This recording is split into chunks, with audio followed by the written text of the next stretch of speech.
What is good, everyone? This is your host, Deanna Radulescu with Label Free Podcast. To live your best life, you must live label free.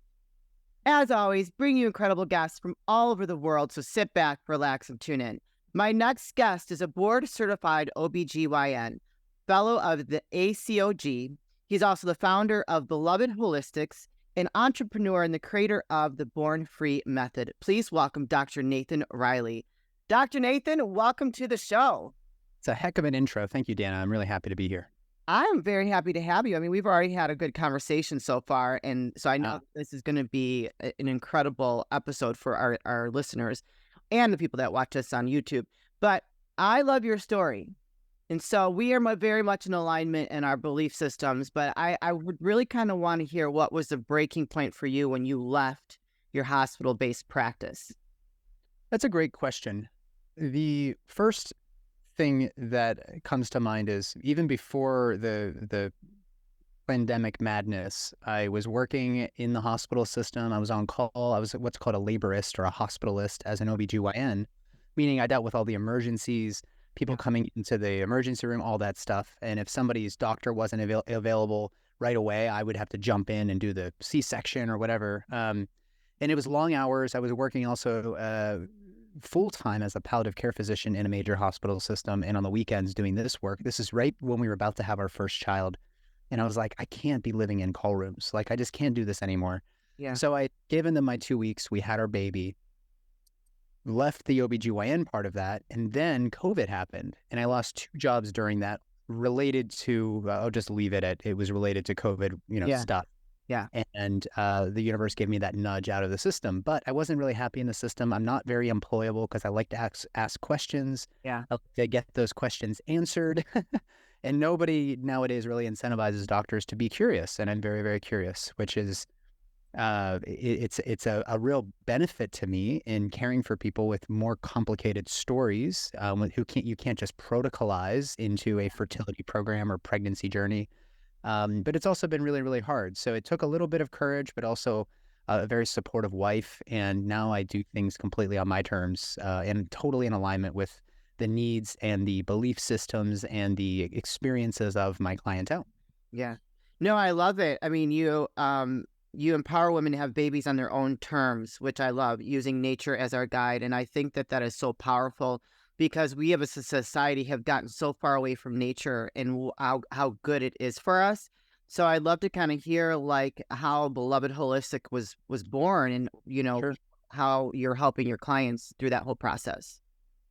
Right. Well, this kind of goes back to my sort of disillusionment with the system from the very beginning. Very reductive, very materialistic. There was really no time to hear a person's full life story before I was going to start recommending things. Yeah. And so in the typical primary care setting, and OBGYNs in the US are considered primary care, we have like 7 minutes to do everything. And so as soon as you've told me your problem, I'm going to jump in and start trying to fix it. And that was not enough for me. I wasn't able to apply any of the lifestyle medicine, which, by the way, not only helps you conceive, but also helps you have the most autonomous birth. You can avoid pregnancy complications, delays in your postpartum recovery, etc. And when I was working as a hospitalist, I was still out on the West Coast in Encinitas, and very, very healthy clientele for the most part there. I was on call, and I got a phone call from somebody named Angie. And she said, I'm supposed to have a home birth, but my midwife found I really had blood pressures. I don't have a doctor. Can you meet me? And I was on call for somebody who does a lot of kind of sort of natural birth, but in the hospital. And so I said, sure, I'll meet her there. And turns out that Angie's husband, Paul, she and Angie Paul Check, they had started this giant holistic lifestyle coaching business in Southern California. And I got to know them really, really well. And after their birth, Paul had said, hey, why don't you come up? And this guy's got like a cult following. So I had no idea, but he was like, come and spend a day with me at the office. And we stacked rocks, in his like Zen garden, he calls it. And we painted mandalas, and he fed me some food and showed me his library. And he also gave me DMT. I mean, it was a hell of a day, but he also said, what you do is really special. I think you should consider doing your own thing. Yeah. And so the wheels started turning, but it wasn't until I got fired caring for a guy I'm also a hospice physician. That's my other board specialty. Okay. I was caring for a man at the end of his life and during COVID, and I took my mask off because he hadn't seen a face, hadn't been touched, hadn't been loved. And the next day I got fired on the spot. And that was kind of like the universe telling me, yeah, it's time. So That was the sort of birth of Beloved Holistics. It's been going about 2 to 3 years now, and I couldn't be happier. I think I have the luckiest job of any OBGYN on the planet. Yeah, that sounds amazing. I love it. What a great experience. And what's DNT? What is that? Dimethyltryptamine. It's one of the most potent psychedelic. Oh, really? medicine. So Yeah, it's actually. I was tripping with Paul Check. Yeah, out in I love it. Escondido area in California. So that was actually a big part of this as well. Is once you get beyond the sort of materialistic world that we live in, and you realize, oh, there's more to this than just the numbers and the measurable things.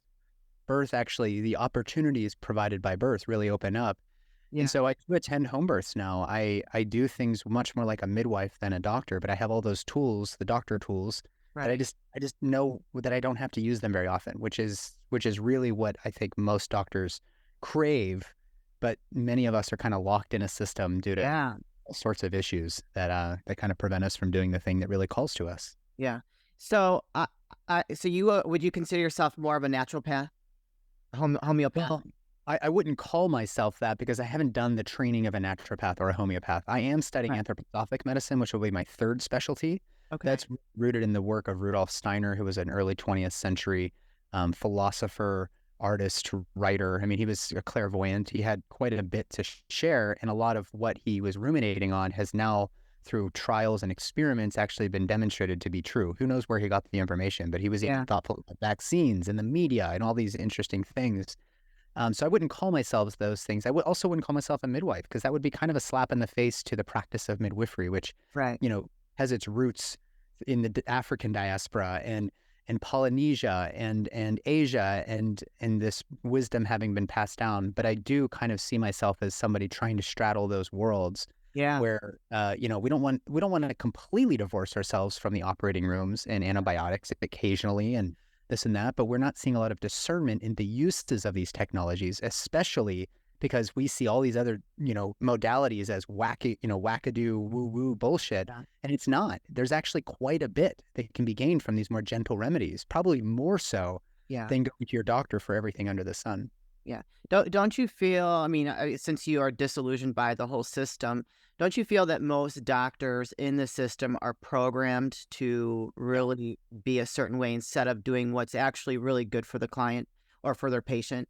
Because that's how I feel. Like you have to be an advocate for yourself if you're going to go to the doctor and really kind of school yourself. And, I remember I got diagnosed with high cholesterol. He wanted to put me on this medication. I said, no, I'm not going on anything. I was my diet a little bit, work out a little bit more. But the amount he was trying to push medication on me was really kind of got me upset. And I was like, no, I'm not taking that. No.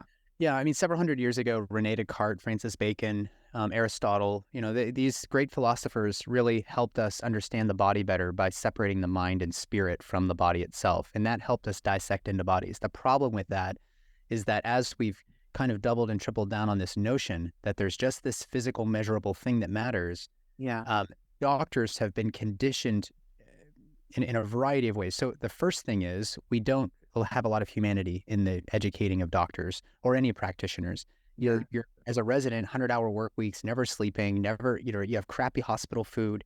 You just don't know how to take care of yourself. So it's no wonder that no doctors out there, except for people like me who really are able to do what we know is working, that will work for people in pregnancy and for all sorts of women's health issues, the lifestyle, the diet, movement, sleep, all that stuff. We don't have time to do it, and we've never been incentivized to do it for ourselves. So you don't go to your doctor expecting to get healthy through gentle lifestyle modification, even if you had the means and the time to do that. The other issue is that when you start your education anywhere, it doesn't matter if you're a doctor or not, you are rewarded with more school and more credentials and degrees. I've got a pile of them in a closet somewhere. By taking tests. So you answer the test the way the examiner hopes you answer it. And if you can do that, just be a good boy and answer the test questions more so than your colleagues, you're going to be rewarded with higher levels of education. So when you come out at the end of that tunnel, 14 years or so of school, you've never been incentivized to think critically. You've never been incentivized to be curious, to ask questions. You've been incentivized to answer the test question faster than your colleagues at a higher proficiency. And while that is helpful in some cases, it is not helpful for the vast majority of conditions that we're trying to cope with here in the United States, or really in many parts of the world. Yeah. Wow, that's pretty deep, man. Well, I mean, I don't believe in. I'm not on any medication. I'm 46 years old, and I intend on not going on any medication. I want to try to do everything as holistically as possible and naturally for my body, because that's what I believe. So if you're not considered a midwife, but you're not considered like this actual traditional practice doctor, where do you fall in there, and how do you help your clients? I guess the only label that I've found that really works for me, apart from the tattooed heretic of birth and death, which somebody said to me once, and I was like, I'm going to take that and put it on my Instagram profile, because that's exactly who I am. I mean, home birth. I mean, that's heresy in the OBGYN community. So that was for our second baby. The only other label I think that I really own is sort of the medical philosopher, like taking a step back and asking, guys, what are we doing? I like that. And once you start to ask, what are we doing? And people start looking around at one another, trying to get an answer, instead of looking forward at like the beacon in the distance, I suppose, which we don't know it's the right beacon. We just know we're supposed to go there. It's this cult of scientism. Once you start asking that and getting people looking around, it becomes a little bit less clear what we should be doing. The problem is that, you put the golden handcuffs of a high paycheck on certain professions, especially in medicine, and people have a hard time breaking free of that. I mean, I've got $500,000 in med school debt.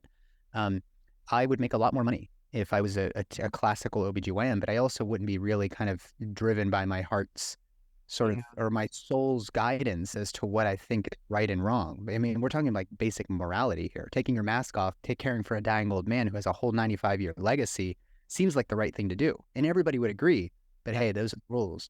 So, okay, I'm not employable.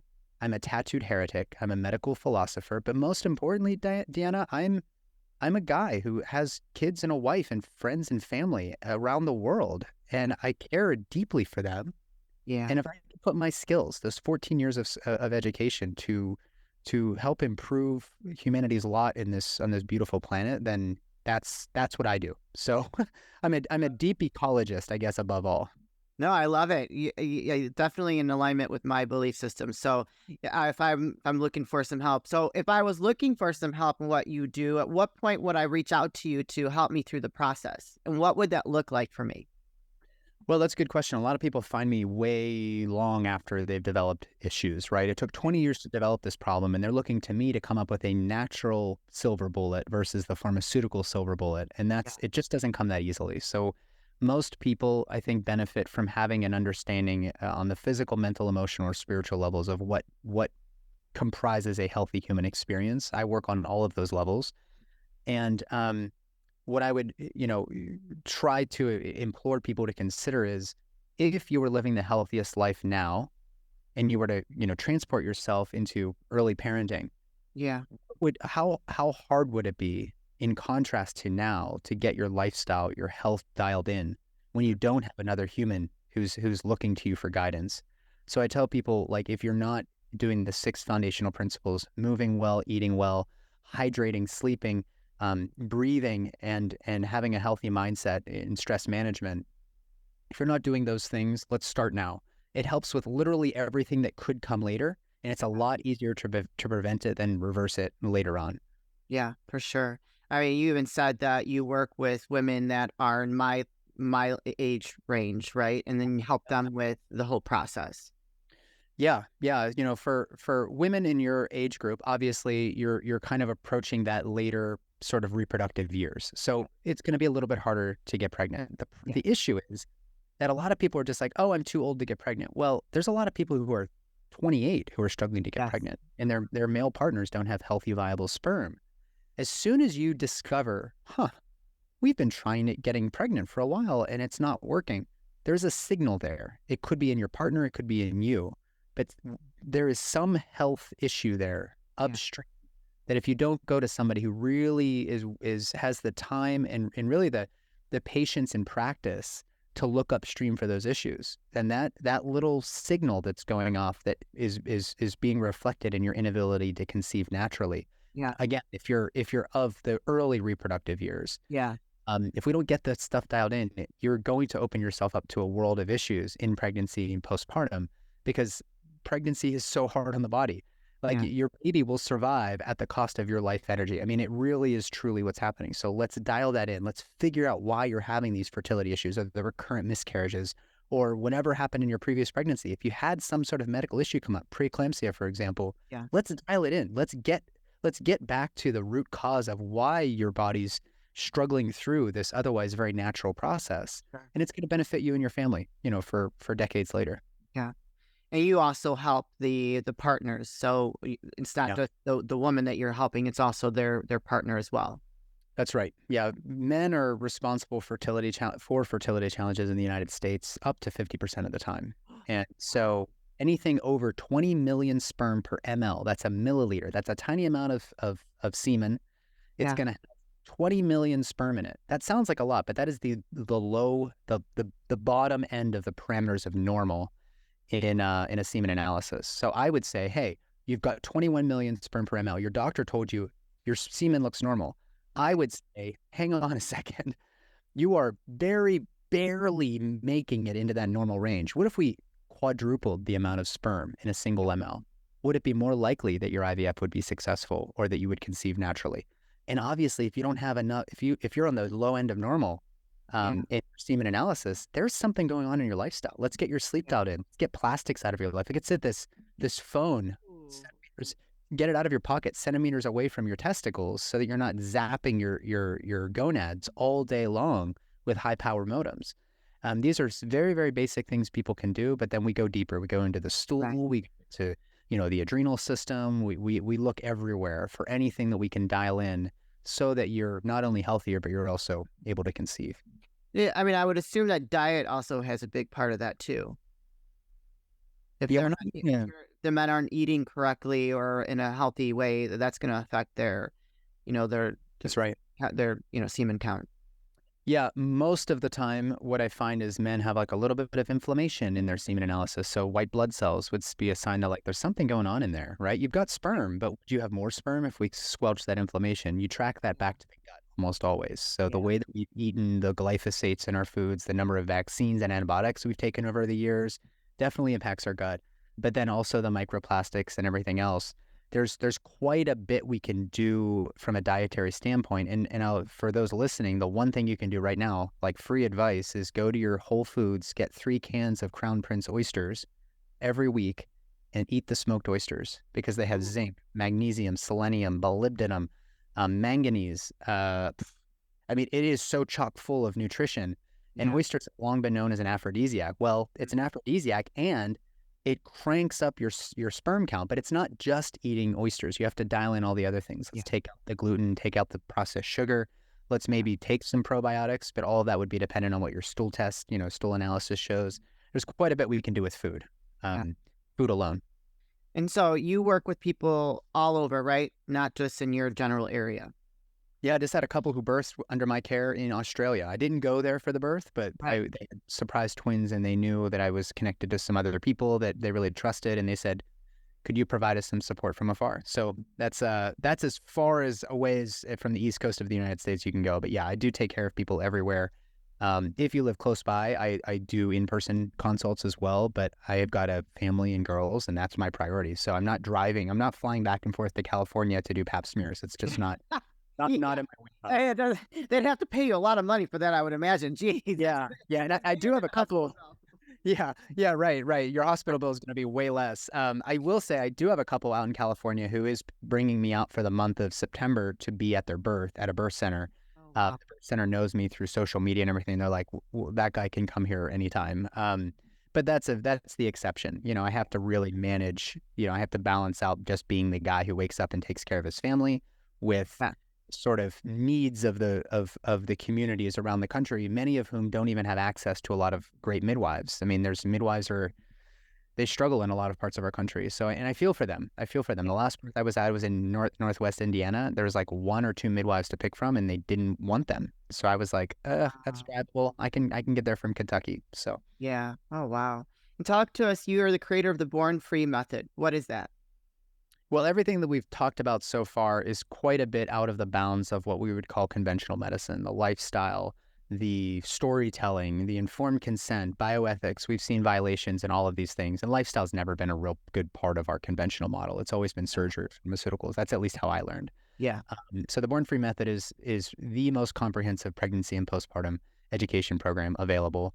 In addition to all the things we've talked about, there's also a separate unit for dads. I don't think there's a lot of models for dads out there, soon-to-be dads, who really want to be responsible in this process. They want to take advantage of the opportunity that childbirth brings, and they don't have any idea what it means to be a dad. So there's a whole unit there for dads. There's a whole unit on psychedelics, cannabis, other drug use, because a lot of people want to start experimenting with these things in pregnancy. And there's, we've included in about, it's like 90 plus modules in this course, risks, benefits, alternatives to almost every intervention under the sun, including all of the things that shall not be named, that we've been experiencing over these past couple of years. Yeah. Oh, gosh. People can probably guess where I fall in that. We won't even get into it, but that is a big concern. For example, Rogam is a blood product that is injected into a pregnant woman, middle of the pregnancy, and then after birth, in order to prevent antibodies forming against a baby's, blood cells, if the mom happens to be Rh negative. But now that, because that's made from whole blood, the counseling around this has changed, because we have to worry about whatever was in these mRNA things. Yeah. Like protein, for example, ending up in a product that's now going to be injected in you like this. Yeah. People are thoughtful about it. So we do a deep dive on all of these things. And when you join the program, our family, we call it, you also get 12 months of weekly calls with me and Sarah Rosser, who's one of the farm midwives on Amaze Farm down in Tennessee. She's my co-creator on the program. So you get 12 months of weekly calls, and you get a course, lifetime access with any updates ever are going to be provided to you at no cost. So we're really excited. It's been an incredible launch for us, and it does feel very validating that people are actually seeking out personal responsibility. Yeah. And it's not just autonomy, it's also owning the outcomes of your decisions as well. That's really the types of people that I work with. I love it. Where can people find you, connect with you, learn more about the course and all the things that you offer? I'd say the best way is on Instagram at Nathan Riley OBGYN. I'm sure you'll link that, but the Born Free, the course is available now at bornfreemethod.com. And in my practice, if you need me for anything else apart from the course, you can find me at belovedholistics.com. Excellent. Yes, you are correct. I will be putting those links in the show notes, you guys. So if you connected with what Dr. Nathan is sharing with us today, or know someone that could use his services, or just at least maybe check out the course, go click those links, go follow him on Instagram, and I'm sure he would welcome any type of conversation, just if you have some questions. This is the part of the show where I like to ask for last words of wisdom or advice. What would you like to leave with us today? Lead with love, guys. Like, we have got to bring our communities back together. There is so much division. Whether you fall on one side or the other side of an argument, you have to get better. We all have to get better at just holding space for a person's journey. To bring, I have to say this about the COVID thing. Whether you're for or against the COVID vaccines, imagine that this was like a face-eating virus, and suddenly some magical spell was cast, and everybody who was eating people's faces stopped eating people's faces, and we're like, what happened? Where was I this whole time? Yeah. You would welcome them back into your family. I don't know if it's a perfect analogy, although it is very, very thematic, very dramatic, that analogy. When we start to have more information become available about anything in the future, we have to be able to hold space for our friends and family, our coworkers. Just be easy. Lead with love, lead with compassion instead of fear and hate. And I think everything else will kind of figure itself out. Yes, I love it. Lead with love, my friends. Thank you, Nathan, so much for sharing what you do and your story. You're incredibly brave and courageous to step out on your own and follow your purpose in offering people the resources to have a better birthing experience and become healthier from the inside out. So I think it's just wonderful. Thank you so much for having me, Deanna. You're welcome. You guys, this is your host, Deanna Radulescu with Label Free Podcast. To live your best life, you must live label free. As always, don't forget to subscribe, follow, rate, review, comment, share, all those good things. And I'll be back soon with more dynamic guests.